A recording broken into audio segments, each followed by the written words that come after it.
Estamos de volta, pessoal, continuando aqui nossa aula de número 6 do curso de Cloud Essentials da Competia. Vamos falar um pouco aqui como distinguir os aspectos financeiros da contratação de um provedor de serviços de nuvem. Os objetivos do exame abordados é o item 2.2, resumir os aspectos financeiros para contratar um provedor de nuvem. A gente vai começar falando aqui sobre dois tipos de despesas que são, assim, extremamente importantes a gente entender essas diferenças, que seria despesa de capital e despesa operacional. A gente vai ver muito sobre essa sigla aqui, ó, CAPEX, que seria os custos ou as despesas de capital. Elas representam os custos de uma empresa para adquirir terrenos, construções, hardware e etc.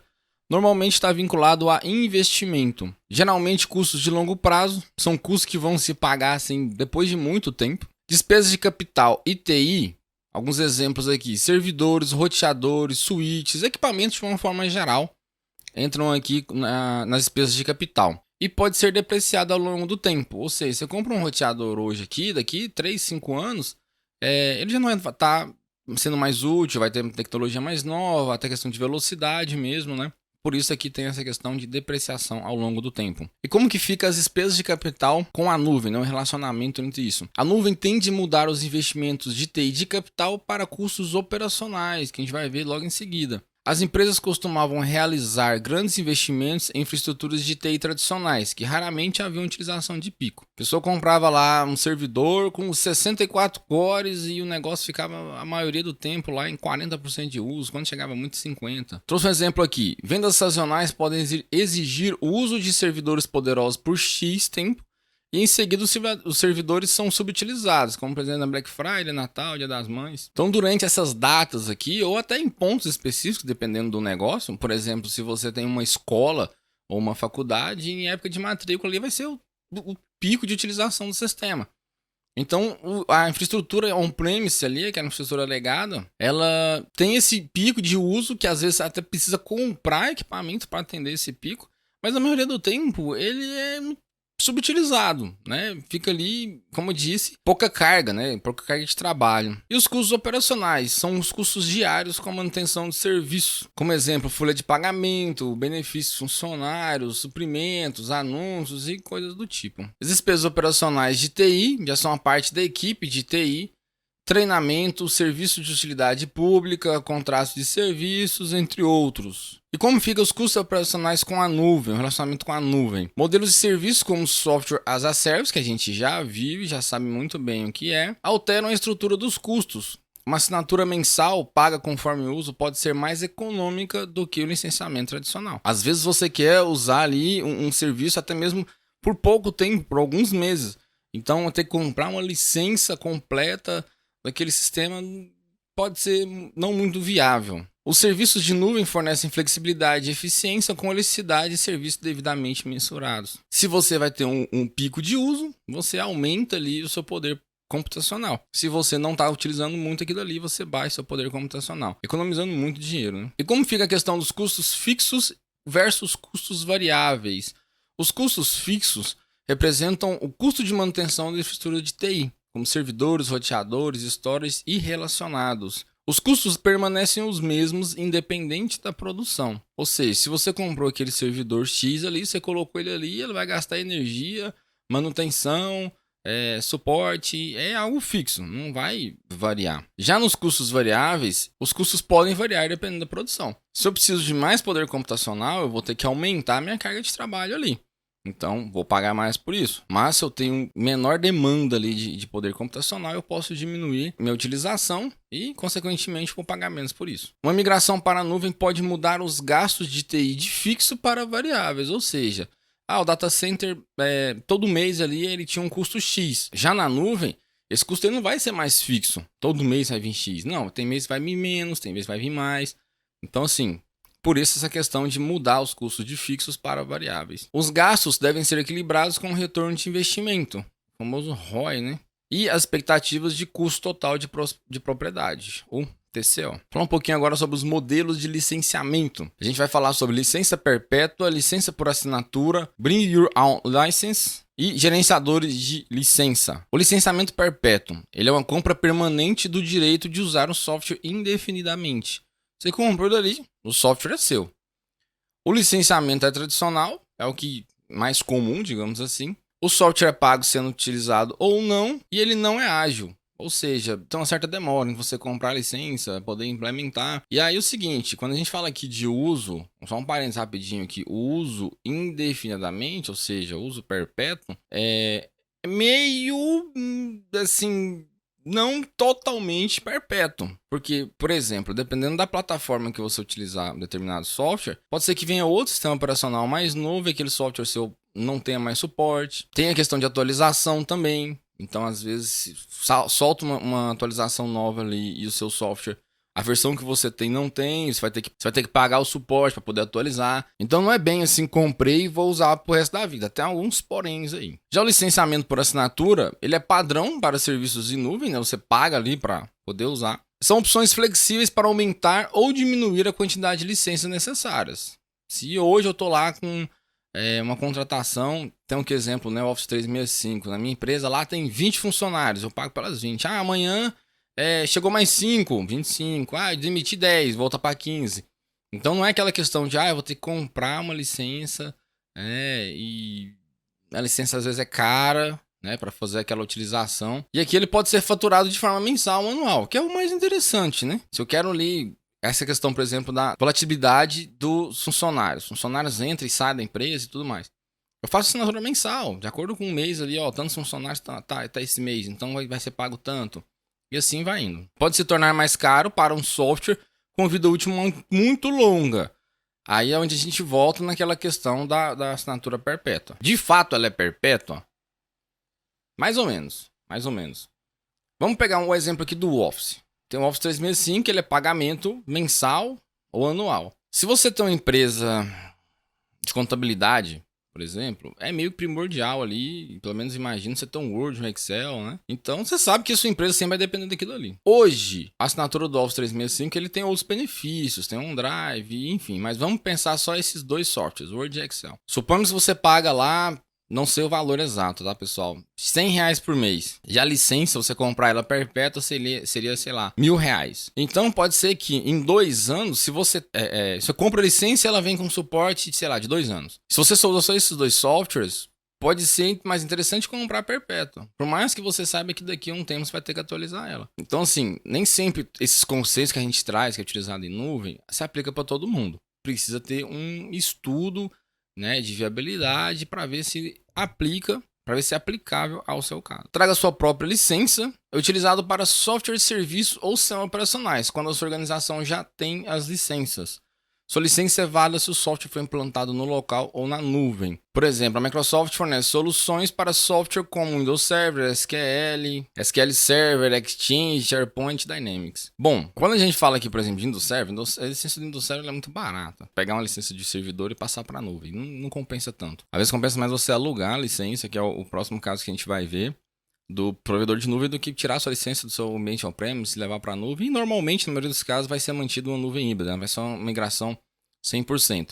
Já licenças de banco de dados, que é SQL Server, Oracle e enfim, aí sim, como já são licenças mais caras, aí compensa fazer essa migração. Mas o conceito é esse, você pegar a sua licença que você já pagou por ela, tirar do ambiente on-premise e levar para a nuvem. E temos os gerenciadores de licença, que muitos provedores de nuvem já possuem, os gerenciadores de licença ali, né? Para ajudar você na sua organização e permanecer em conformidade. E aqui tem um exemplo do AWS License Manager. Falou um pouquinho sobre os contratos. Os contratos tradicionais permitiam que as empresas controlassem os recursos do data center local, os data center on-premise, né? O ambiente on-premise. O controlador de recursos é transferido para os provedores de nuvem. Você não tem mais aquele controle dos recursos. Quem vai controlar é o seu provedor de nuvem. Tem foco em disponibilidade, nível de serviço, segurança e configuração. Tudo para facilitar o trabalho ali do cliente que está fazendo a contratação. Alguns detalhes do contrato que a gente precisa ter bastante atenção.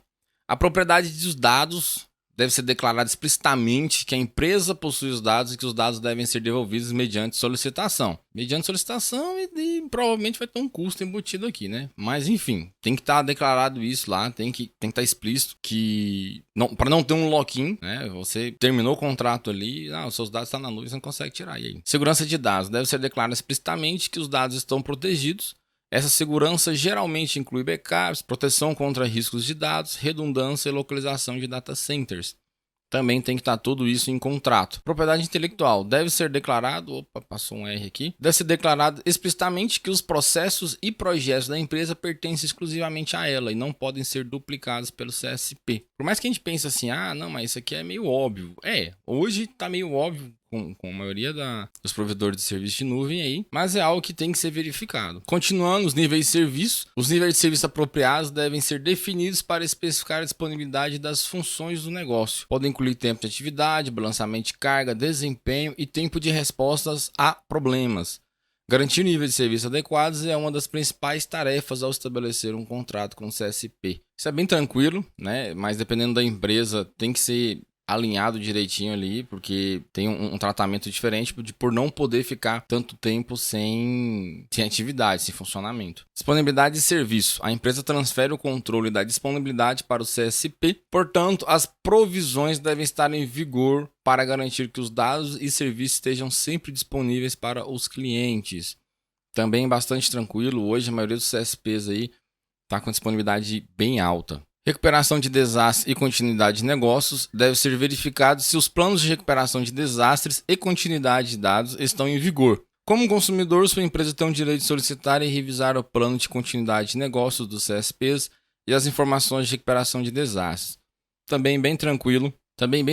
Hoje as empresas de nuvem pública estão com data center bem resistente mesmo, então é tranquilo, mas também é necessário fazer a verificação. As taxas envolvidas com os modelos Pay-as-you-go e Pay-per-use devem ser claras. Os ajustes de taxas devem ser bem definidos de acordo com o tamanho do crescimento da empresa. Como eu dou exemplo lá, por exemplo, do Office. Quando você contrata 10 unidades, você provavelmente vai lá na lojinha online, compra e já era. Agora, quando a gente está falando de 1.000 unidades, 10.000 e muito mais que isso às vezes, aí você vai ter ali um contato com um vendedor exclusivo, ele vai te passar preços diferenciados, né? Relacionados ali com um tempo de contrato, enfim. Sobre a rescisão, o processo de rescisão deve ser de fácil entendimento.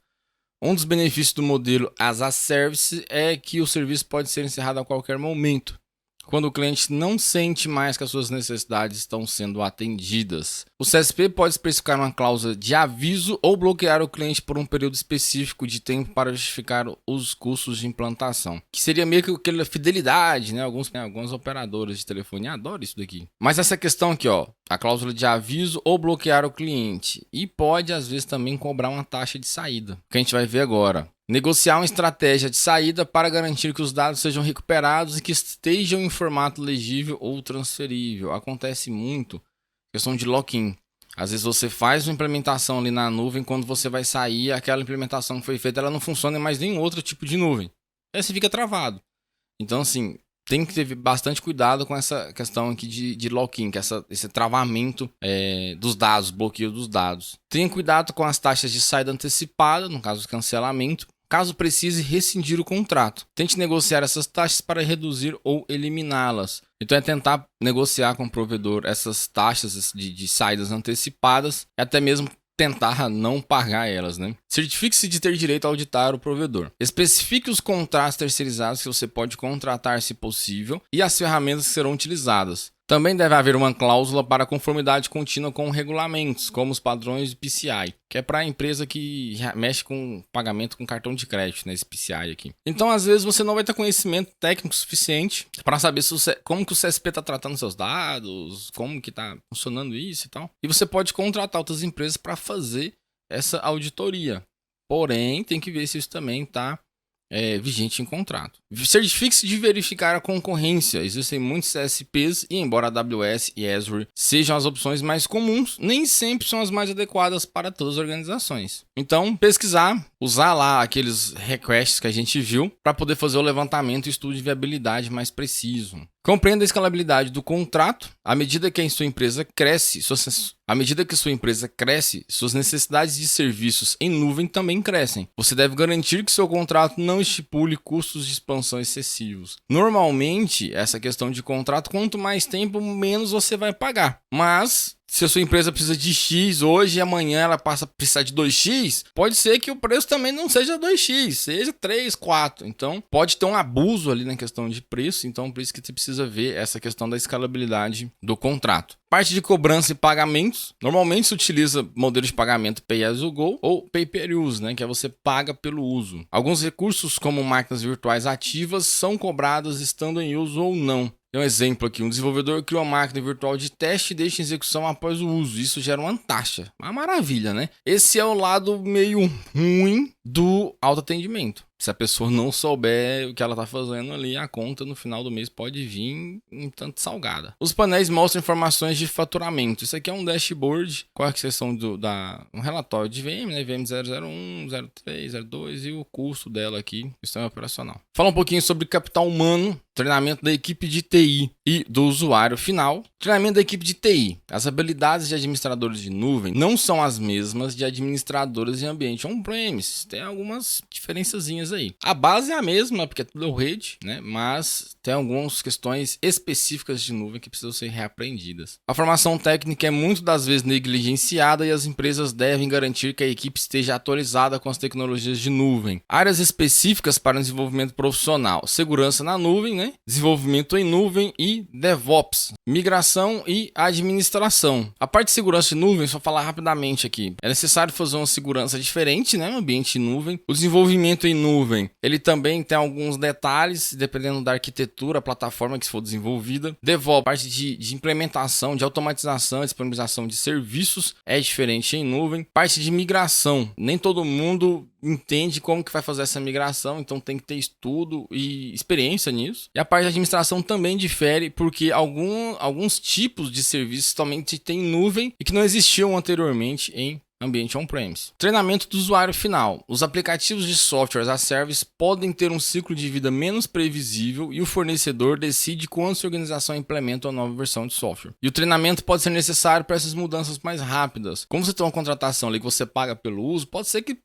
sai uma atualização ali de uma hora para outra e você vai ter que fazer o treinamento do seu usuário final ali, para ele reaprender a utilizar aquele novo software. Por exemplo, a atualização de um Office, algo bem simples. Ambiente de plataforma como serviço podem ter problemas semelhantes. Aqui eu tenho o provedor da aplicação de SaaS, né? Ele entrega novas versões ou atualizações e aí tem a equipe de treinamento da aplicação do SaaS. Tem que entregar o treinamento aqui com as atualizações de novas versões para os usuários finais daquela aplicação. E como isso em nuvem é muito mais rápido, obviamente essa integração também tem que ser muito mais rápida. Bom, chegamos aqui no final, vamos fazer aqui uma revisão rápida aqui com as diretrizes. As despesas de capital representam os custos dos ativos físicos e às vezes dependendo também de algumas licenças, né? Pode entrar como despesas de capital. Os serviços de nuvem podem reduzir os custos de capital. As despesas operacionais representam os custos para produzir bens e serviços. Os serviços de nuvem podem aumentar as despesas operacionais. Obviamente, na verdade, inverte um pouco, né? Diminui os custos de capital e aumenta as despesas operacionais. Os modelos de licenciamento tem um perpétuo, assinatura e traga a sua própria licença. O perpétuo é que você compra, pode usar o software para sempre, entre aspas. Assinatura, a licença é gerenciada mensalmente ou anualmente e traga a sua própria licença. As licenças por volume podem ser usadas no local e na nuvem. Ou na nuvem, né? E/ou. Os gerenciadores de licença, estimadores de custos e painéis de serviços em nuvem para gerenciar os custos.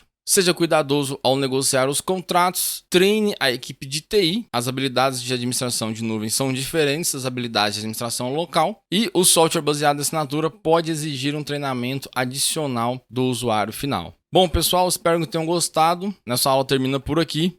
Vejo você na próxima aula. Forte abraço, até lá.